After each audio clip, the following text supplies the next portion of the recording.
Assalamualaikum warahmatullahi wabarakatuh. Innal hamdalillah nahmaduhu wa nasta'inuhu wa nastaghfiruhu wa nastahdihi wa natubu ilaihi wa na'udzu billahi min syururi anfusina wa sayyiati a'malina. May yahdihillahu fala mudhillalah wa may yudlil فلا هادي له وأشهد أن لا إله إلا الله وحده لا شريك له وأشهد أن محمدا عبده ورسوله لا نبي بعده. يا أيها الناس اتقوا ربكم الذي خلقكم من نفس واحدة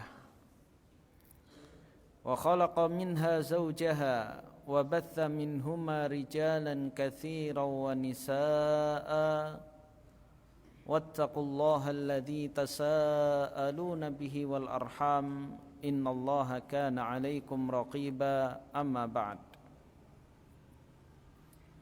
Kaum muslimin dan muslimat rahimani wa rahimakumullah, kembali kita melanjutkan kajian kita dalam buku yang berjudul Panduan Lengkap Nikah dari A sampai Z.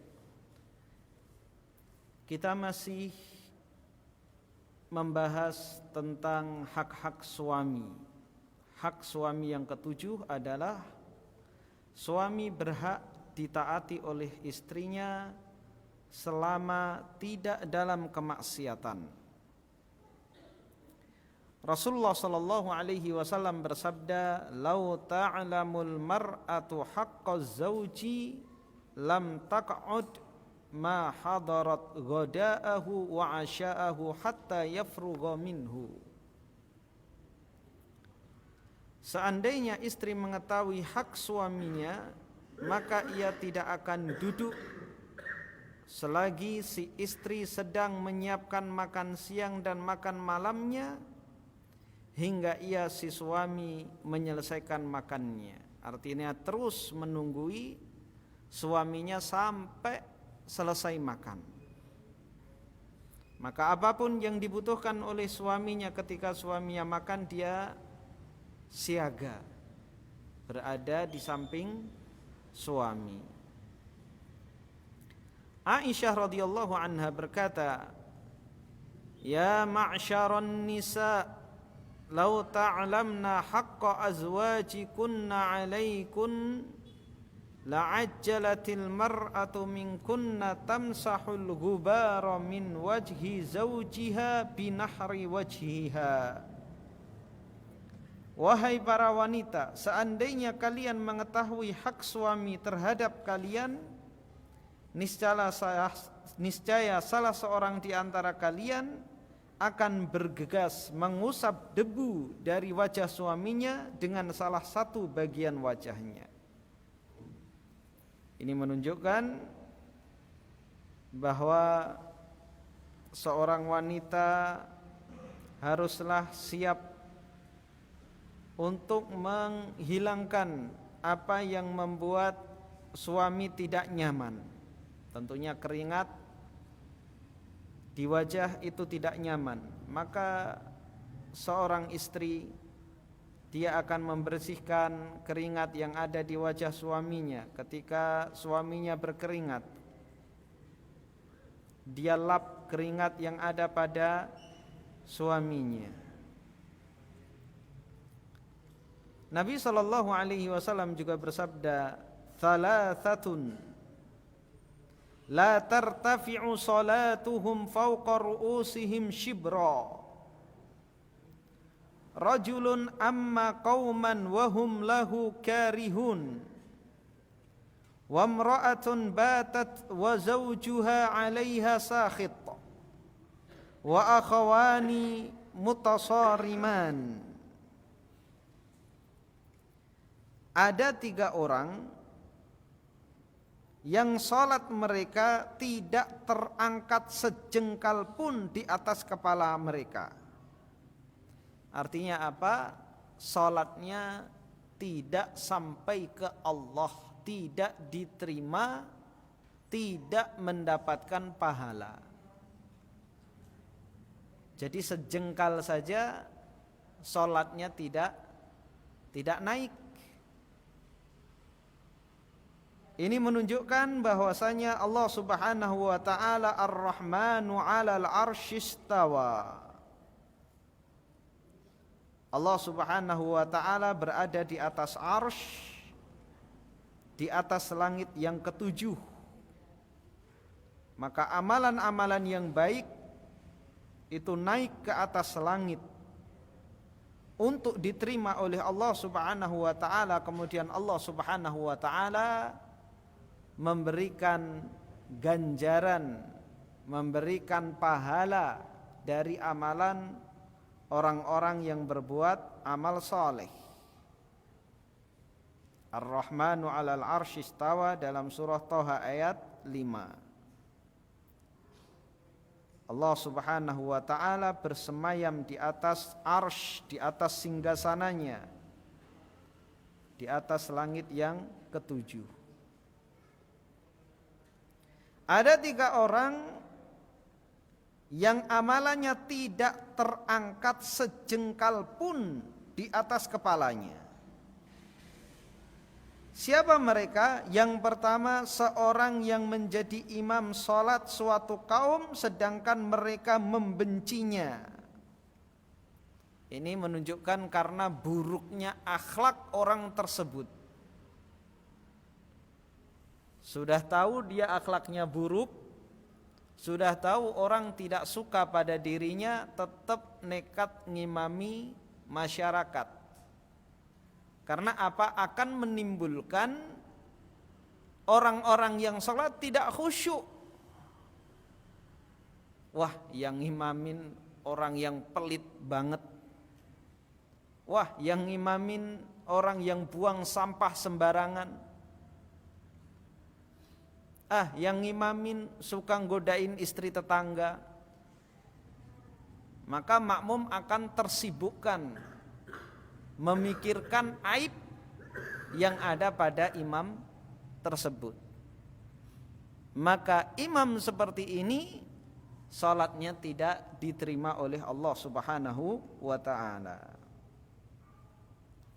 Yang kedua, wanita yang tidur dalam keadaan suaminya marah kepadanya.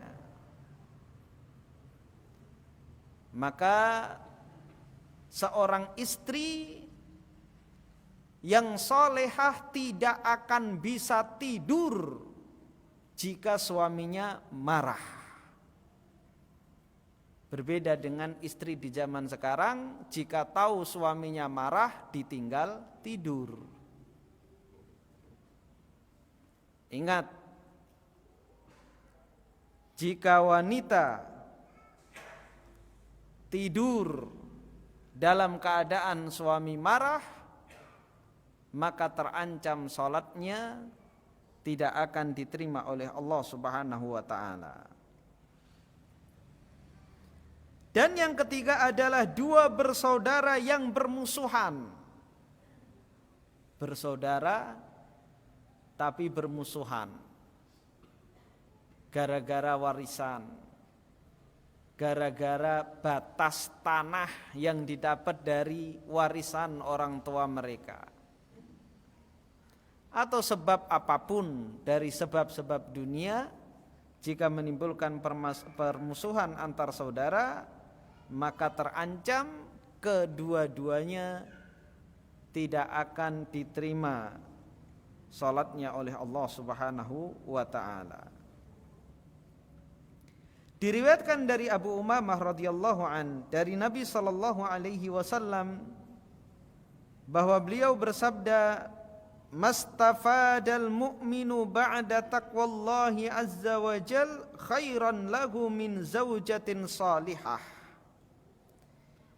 In amaraha ata'athu wa in nadhara ilaiha sarrathu wa in aqsama 'alaiha abarathu wa in ghaba 'anha hafizathu fi nafsiha wa malihi."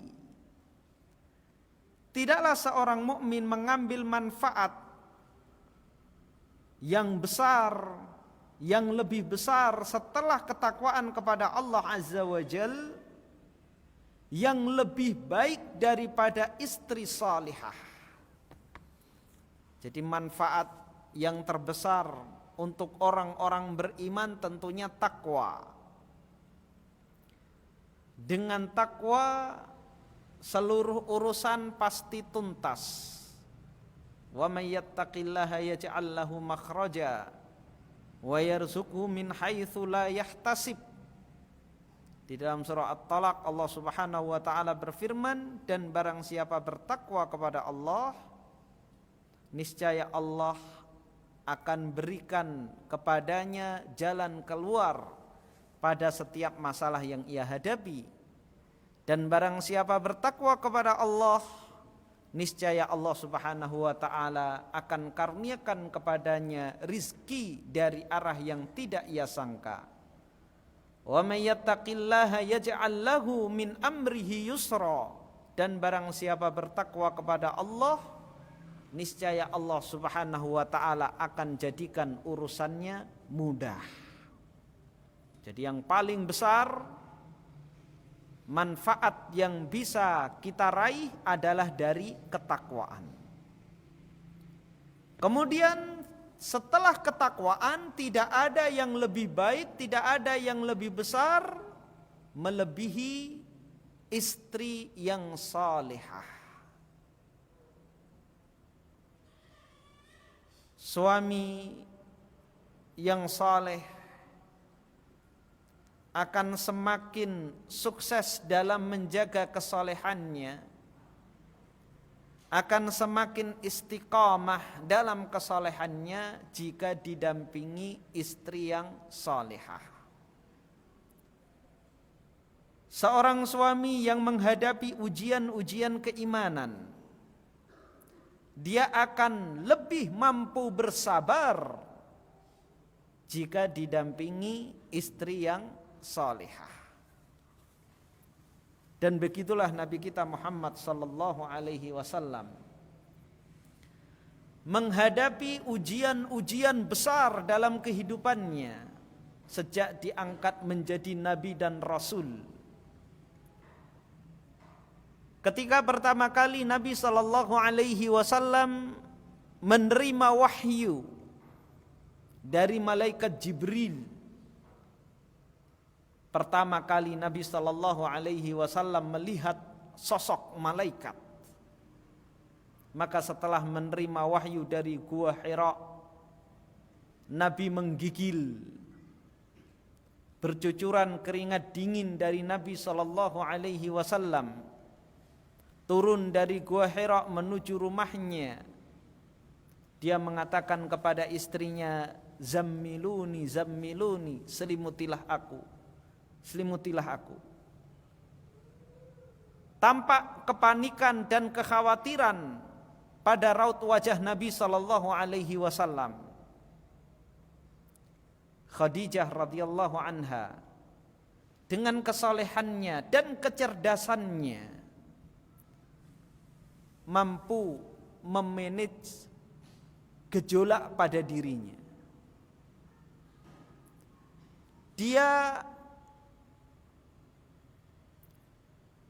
menuruti apa yang diinginkan oleh suaminya.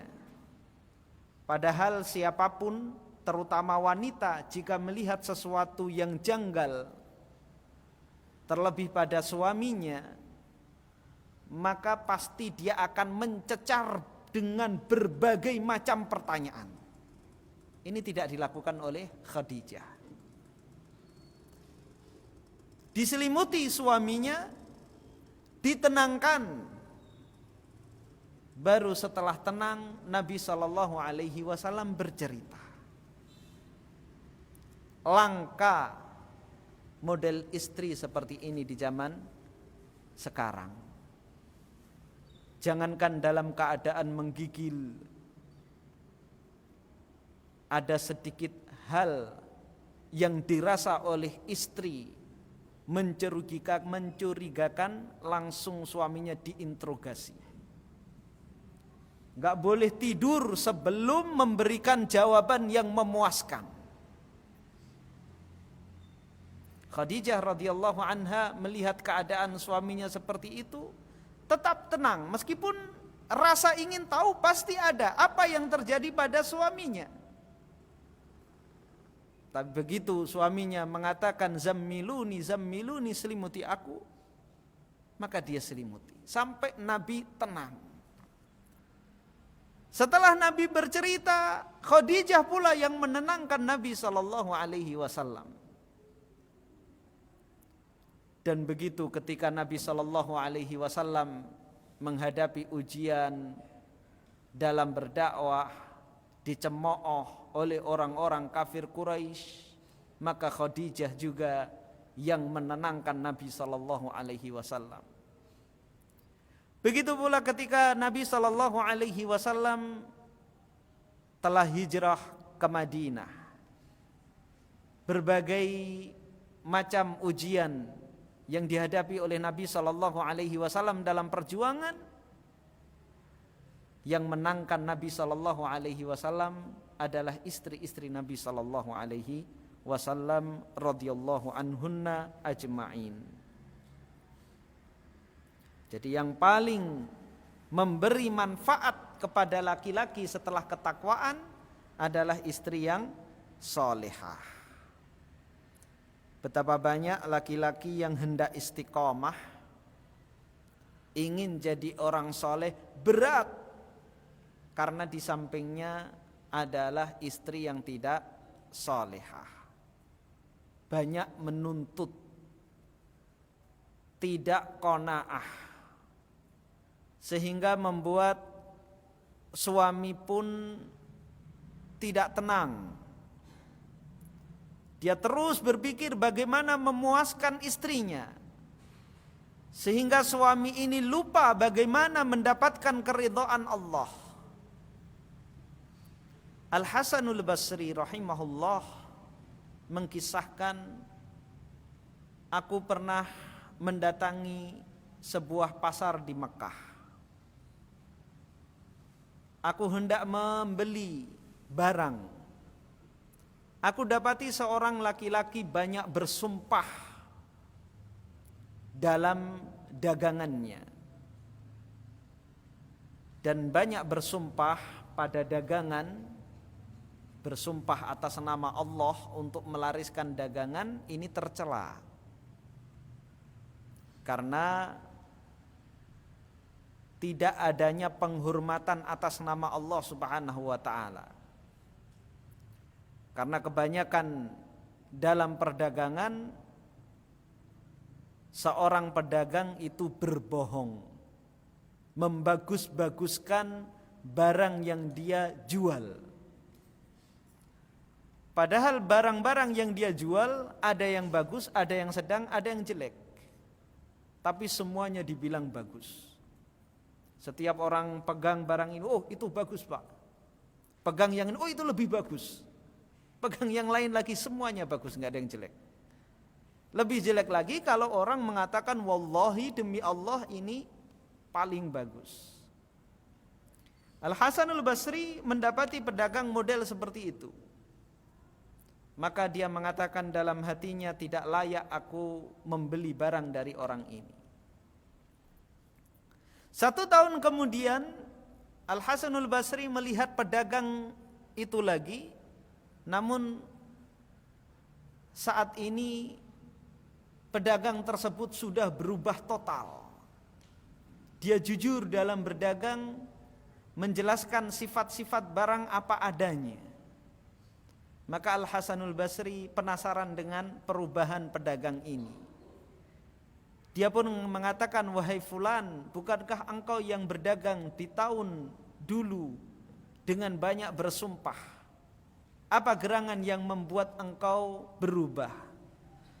Maka Al-Hasanul Basri, maka pedagang ini menceritakan bahwa dulu dia memiliki seorang istri yang banyak menuntut, sehingga dia terus dikejar target. Ketika pulang digeledah seluruh kantongnya, berapa dia dapat hari ini. Terus dituntut, istrinya tidak ada qanaah sama sekali. Akhirnya karena tidak bisa memenuhi keinginan istrinya, maka dia pun bercerai. Lalu dia menikah lagi dengan wanita yang lain. Dan wanita yang saat ini dia nikahi adalah wanita yang salihah. Setiap hendak keluar pergi ke pasar, istrinya senantiasa berwasiat, wahai suamiku, carilah rizki yang halal. Karena aku lebih tahan lapar daripada azab Allah Subhanahu wa ta'ala. Sungguh istrimu ini lebih baik lapar daripada kelak merasakan azab Allah Subhanahu wa ta'ala. Jadi peran istri bagi suami itu sangatlah penting. Ciri-ciri atau sifat-sifat karakter istri salihah disebutkan di dalam hadis ini, jika suaminya menyuruhnya, ia mentaatinya. Apapun yang disuruh oleh suami selama itu bukan pelanggaran syariat, maka dia lakukan. Dan kemarin sudah disampaikan di dalam buku ini, justru tampaknya ketaatan itu, ketaatan seorang istri itu nyata jika perintah suami tidak selaras dengan keinginannya dan dia tetap menjalankan ketaatan kepada suami meskipun dia tidak suka. Kalau pada perkara-perkara yang disukai justru tidak tampak ketaatan, tidak nyata. Kita sudah kasih contoh, semisal suami ingin makan di luar, itu juga perintah suami, ajakan suami. Istri juga paling demen kuliner di luar. Dia taat, dapat pahala. Namun lebih besar lagi jika istri tidak suka, tapi masih dalam koridor hal-hal yang dihalalkan oleh Allah Subhanahu wa ta'ala. Suami pengennya makan singkong, sementara istrinya biasa makan keju. Dia paksa makan singkong meskipun kembung demi keridhaan suami, makan bareng. Suami pengen beras Banjar, istri pengen beras Jawa. Dia mengalah demi keridhaan suami atau sebaliknya. Maka dalam hal-hal seperti ini, dalam hal-hal keduniaan, selera, hobi, kesukaan, model kendaraan, warna rumah, model rumah, dan lain sebagainya, istri mengalah untuk mendapatkan, untuk menyenangkan suaminya, bahkan pura-pura dia senang karena dia tahu bahwa itu adalah kesenangan suaminya. Ketika suaminya memilih sesuatu, suaminya mengatakan, "Mas senang sekali dengan barang ini." Oh iya, berarti kita jodoh. Adik juga senang dengan barang ini, padahal melihat aja nek. Dan diantara bohong yang dibolehkan adalah bohong kepada pasangan, yang mana bohong ini tidak mengandung atau menimbulkan madharat, tidak membenarkan yang hak dan tidak membatilkan tidak membenarkan yang batil dan tidak membatilkan yang hak, maka dibolehkan.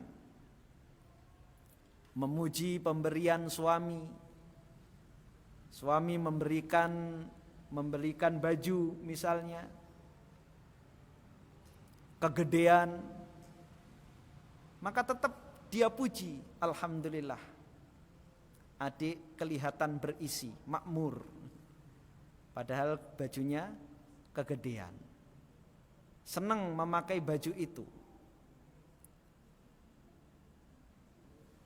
Ini ciri yang kedua, yaitu senantiasa mentaati perintah suami meskipun sedang malas, sedang ngantuk-ngantuknya,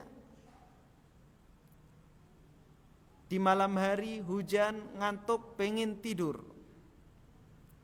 Suami minta dibikinin mie goreng atau nasi goreng, tetap dia bangkit, dia layani suaminya, dia penuhi permintaan suaminya, maka ini terlihat nyata bahwa dia benar-benar taat kepada suami.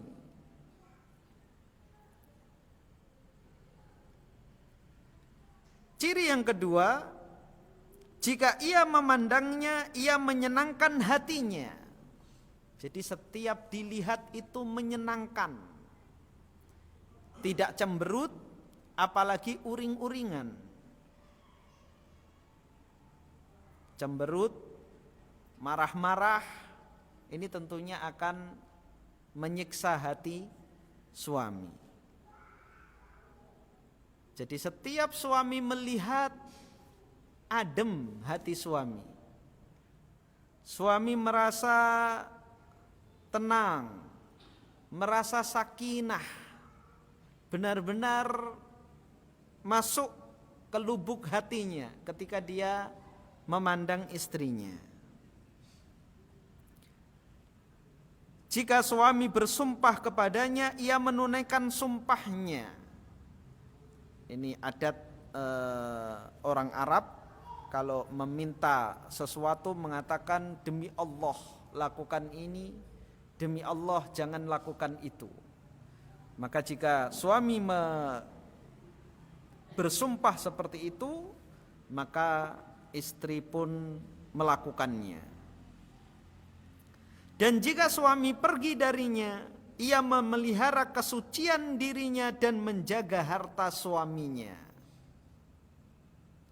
Dia jaga kesuciannya, tidak berhubungan dengan laki-laki lain, baik hubungan yang besar maupun hubungan yang kecil. Tidak bercanda dengan laki-laki yang lain, tidak menghibur diri dengan melakukan hubungan dengan laki-laki lain, meskipun hanya sekedar melalui media sosial. Bercanda melalui WhatsApp tidak dilakukan, tetap menjaga dirinya. Dan juga menjaga harta suaminya.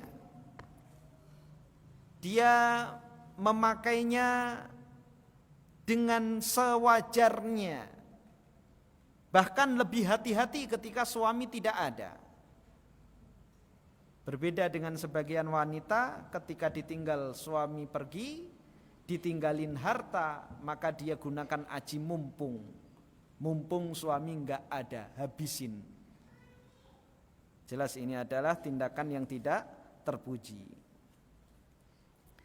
Karena besarnya hak suami, maka Nabi SAW menggabungkan ketaatan kepada suami ke dalam prinsip-prinsip Islam. Sebagaimana dalam hadis berikut ini dari Abu Hurairah radhiyallahu an, bahwasanya Rasulullah SAW bersabda, dan hadis ini sudah sangat sering diulang di dalam kitab ini. Idza shallatil mar'atu khamsaha wa shamat syahraha wa hassanat farjaha wa ata'at zawjaha qila laha udkhulil jannata min ayyi abwabil jannati syi'ti. Jika wanita mengerjakan salat 5 waktu, berpuasa di bulan Ramadan, memelihara kemaluannya dan mentaati suaminya, maka dikatakan kepadanya pada hari kiamat, masuklah ke dalam surga dan pintu manapun, dari pintu manapun yang kamu sukai. Kita ketahui surga itu banyak pintunya, dan manusia akan masuk melalui pintu di mana dia banyak melakukan amal soleh padanya. Dan ini pada amalan-amalan sunnah. Kalau amalan-amalan wajib itu sama kewajiban kita. Sholat 5 waktu tidak bisa ditawar. Puasa di bulan Ramadan, zakat yang mencapai haul dan nisabnya, haji, umroh, rukun Islam yang 5, kewajiban kita semuanya sama. Adapun amalan-amalan yang sunnah, tentunya di antara kita berbeda-beda sesuai dengan potensi, kemampuan dan kesukaan kita pada amalan tersebut, dan itu bebas. Ada yang banyak sholatnya, artinya sholat-sholat sunnah. Ada yang rajin puasanya, ada yang banyak sodakohnya, ada yang banyak membaca Al-Quran, berzikir, membaca sholawat, beristighfar, dan amal-amal kebajikan yang lain. Ada yang gemar membantu orang lain. Dan itu juga terjadi pada para sahabat dari potensi-potensi ibadah tersebut. Ada yang jago di medan perang seperti Khalid bin Walid, maka menjadi panglima perang. Ada yang suaranya lantang, maka jadi muadzin seperti Bilal ibnu Rabah. Dan begitu juga amalan-amalan yang lain. Ada yang banyak hartanya, maka dia banyak sedekahnya seperti Abdurrahman bin Auf. Ada pula yang melakukan semuanya. Tiada lain adalah Rasulullah sallallahu alaihi wasallam. Salat malam dengan bacaan yang panjang, pernah membaca 3 surat panjang dalam 1 rakaat, Al-Baqarah, An-Nisa dan Al-Imran. Puasanya juga banyak, sedekahnya seperti angin bertiup. Kemudian di antara sahabatnya adalah Abu Bakar As-Siddiq radhiyallahu an. Bersedekah dengan seluruh hartanya. Dan setelah Abu Bakar As-Siddiq, maka sahabat-sahabat yang lain itu amal-amal mereka berbeda-beda. Ada yang banyak sedekahnya, ada yang banyak puasanya, ada yang banyak ilmunya. Seperti Abu Hurairah radhiyallahu an dan seterusnya. Maka pada diri kita pun ya, bebas. Apa sih yang mudah kita lakukan? Dan juga kita sesuaikan dengan keadaan kita. Apa profesi kita? Semisal kita kuli bangunan atau pekerja kasar, maka tidak layak kalau kita memperbanyak puasa sunnah, karena itu akan mengganggu kewajiban kita. Karena amanah yang diberikan kepada kita, pekerjaan yang diberikan kepada kita itu adalah amanah yang harus kita tunaikan dengan sempurna. Maka pilih amalan sunnah yang lain yang tidak mengganggu aktivitas kita. Jadi itu amalan-amalan kita berbeda-beda, dan kita akan masuk surga sesuai dengan amalan yang kita geluti. Khusus bagi seorang istri tidak perlu amalan yang banyak. Apa kata Nabi SAW? Jika wanita mengerjakan sholat 5 waktu saja, zuhur, asar, maghrib, isya, subuh, berpuasa di bulan Ramadan saja, memelihara kemaluannya dan mentaati suaminya, maka dia akan diperintahkan, dipersilahkan untuk masuk surga dari pintu manapun, dari pintu-pintu surga. Mau melalui pintu sholat silahkan, padahal dia sholatnya cuma 5 waktu saja. Mau melalui pintu Ar-Rayyan yang disediakan oleh orang-orang ahli puasa silahkan, padahal dia puasanya hanya bulan Ramadan. Mau melalui pintu sedekah silahkan, pintu zikir silahkan. Tapi apa syaratnya? Taat kepada suaminya. Dan itu yang paling berat. Kalau sholat 5 waktu semuanya mengerjakan, puasa di bulan Ramadan pasti, tapi taat kepada suami itu lebih berat dari tahajud malam di musim dingin. Bangun malam jam 3 dini hari itu lebih ringan bagi seorang istri daripada taat kepada suami. Taat kepada suami itu berat. Puasa di siang hari di musim panas lebih ringan daripada taat kepada suami.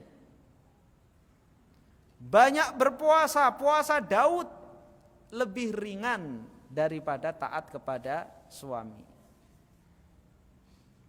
Karena amalannya berat, maka pahalanya pun besar.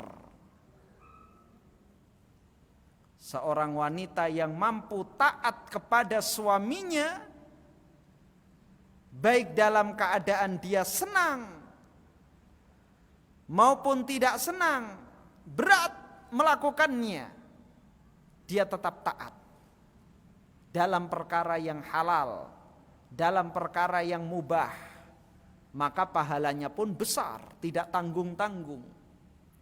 Silahkan di antara pintu-pintu surga ini, dari mana ibu mau masuk?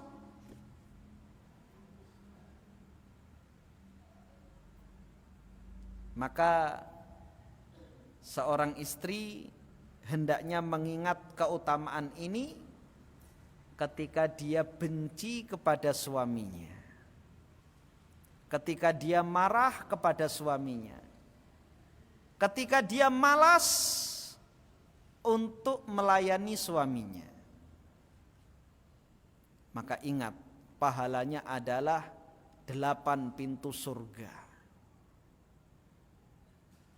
Dan memang berat ya, untuk terus taat kepada suami, maka berusaha. Kalau perlu hadis ini ditempel di dinding rumah. Kalau sedang marah dilihat hadisnya, insya Allah akan meredakan. Kalau mau marah dilihat hadisnya, maka akan mengerim kemarahannya, akan menahan kemarahannya. Dan juga tidak ada salahnya suami juga mengingatkan tentang hadis ini. Mah, jangan marah, pahalanya adalah 8 pintu surga. Jadi pilih marah apa pilih pintu surga? Tetap pilih marah.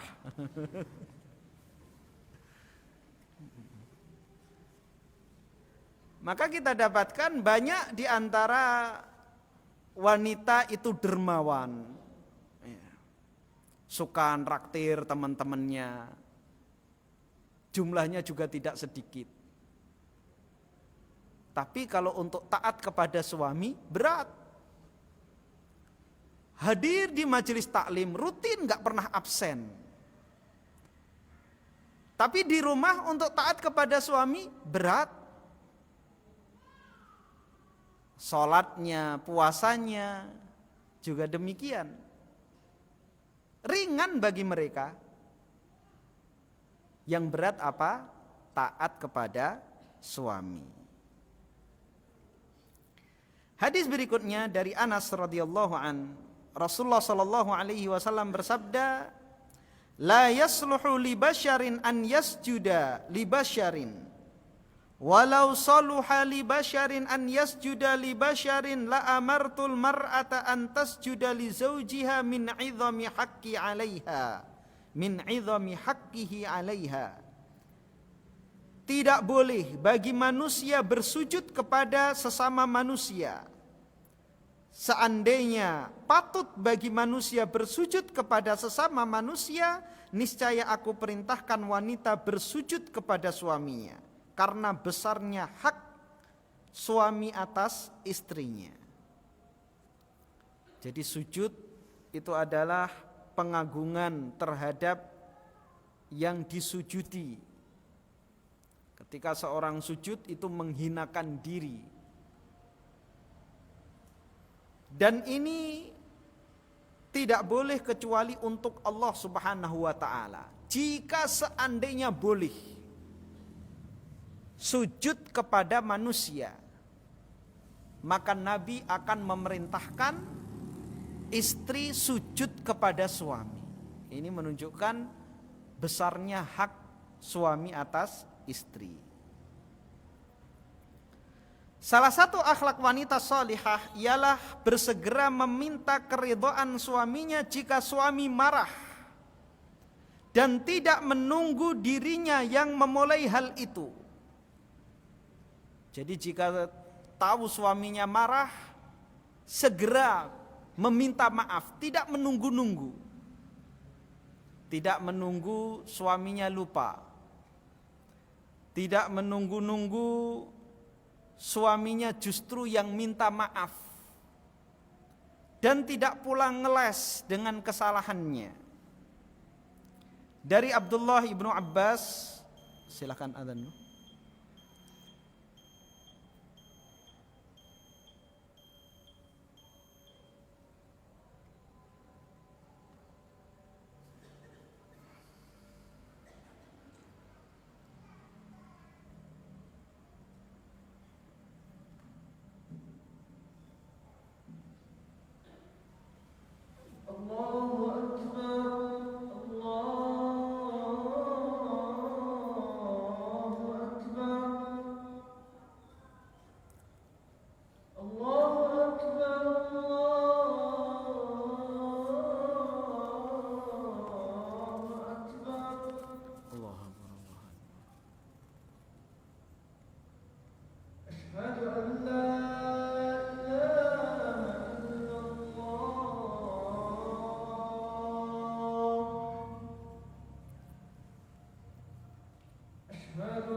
Kita lanjutkan. Dari Abdullah ibnu Abbas radhiyallahu an meriwayatkan sebuah hadis secara marfu'. Riwayat yang marfu' artinya sampai kepada Rasulullah sallallahu alaihi wasallam. Ala ukhbirukum birijalikum min ahlil jannah, maukah aku tunjukkan, aku kabarkan kepada kalian laki-laki di antara kalian yang menjadi penghuni surga. An-nabiyyu fil jannah, nabi berada di surga. Was-siddiqu fil jannah, dan Abu Bakar As-Siddiq berada di surga. Wasyahidu fil jannah, dan orang yang mati syahid dia berada di surga.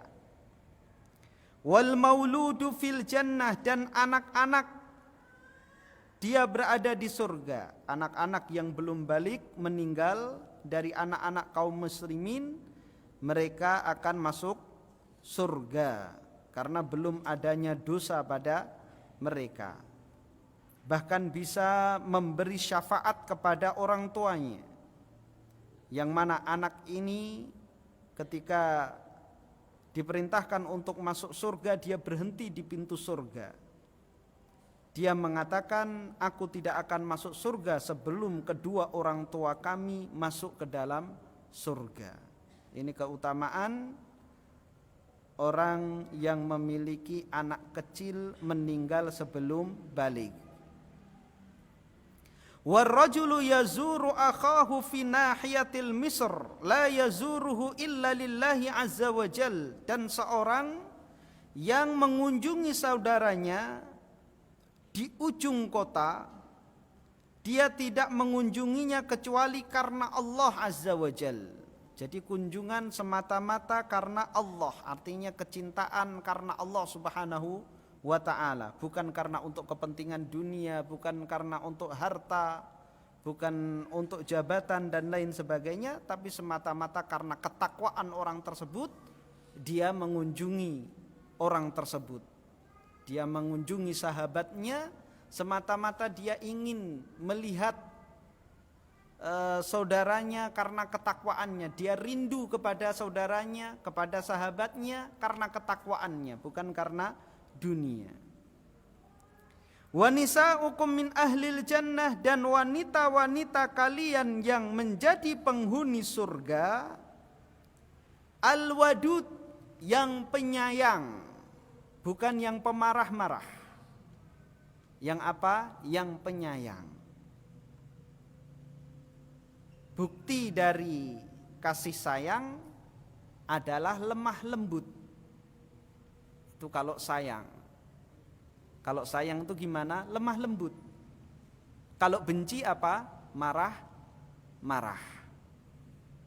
Maka jika ingin menjadi penghuni surga, jika wanita ingin menjadi penghuni surga, jadi wanita yang penyayang. Al-walud, yang banyak anak.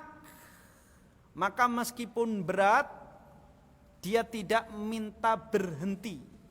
Mas cukup, tidak. Tapi mas tambah. Meskipun sudah 5. Berapa targetnya? 10 minimal.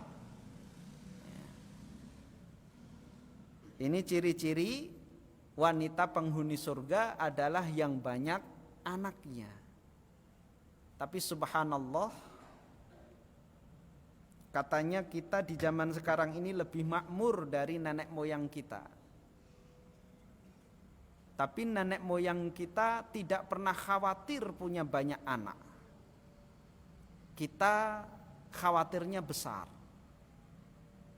Maka makmurnya kita ini kelihatannya saja, hakikatnya tidak.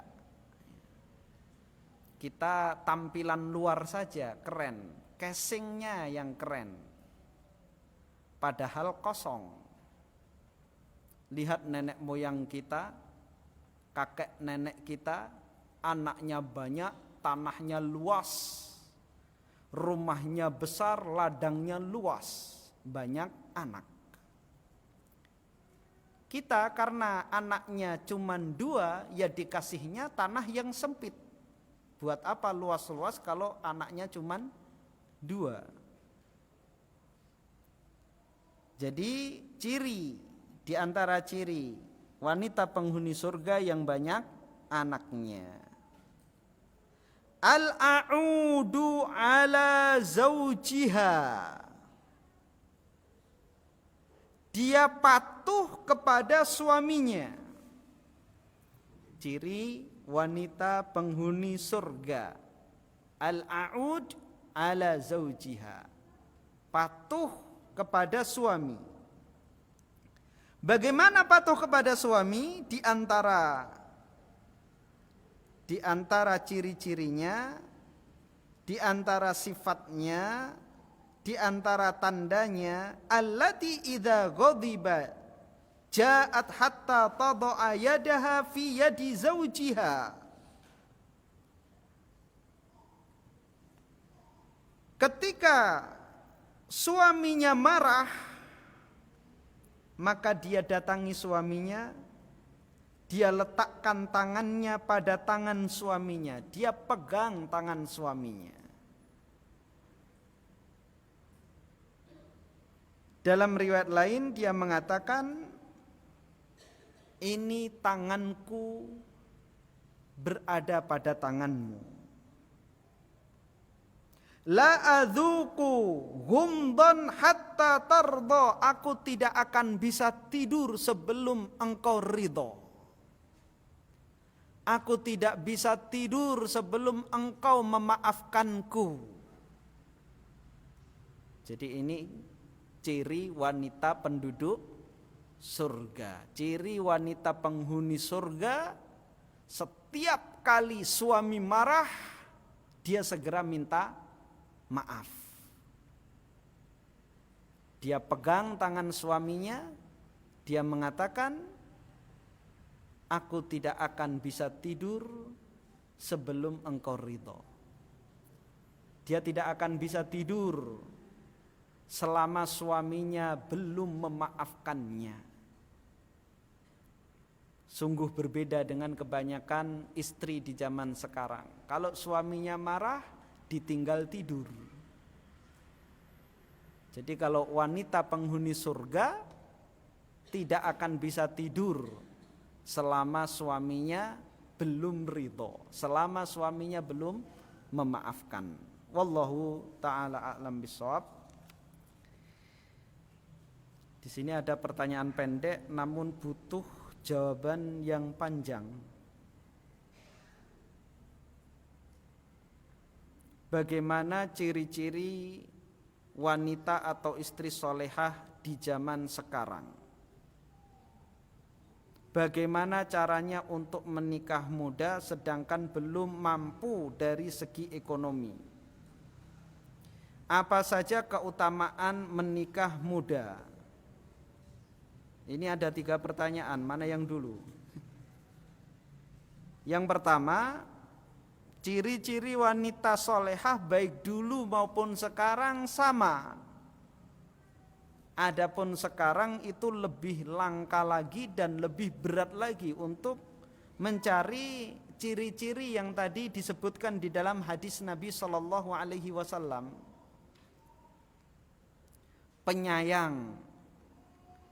Penyayangnya istri di zaman sekarang ketika masih pengantin baru sayang-sayangan, ketika bulan madu,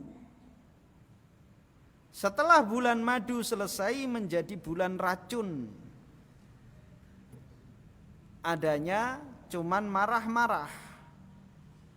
Maka jadikan rumah tangga kita terus bulan madu sampai kapan? Sampai ajal menjemput kita.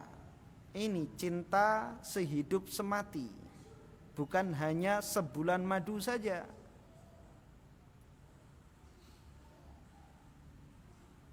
Kemudian banyak anaknya, taat kepada suami, dan segera meminta maaf kepada suami jika salah. Maka kriteria yang ditetapkan oleh Nabi Shallallahu Alaihi Wasallam ini tidak berbeda baik dulu maupun sekarang. Maka yang bisa kita lakukan di zaman sekarang mungkin memilih akhafud dorarain, memilih yang paling ringan madorotnya. Semua wanita cerewet, kita pilih yang paling minim di antara yang cerewet.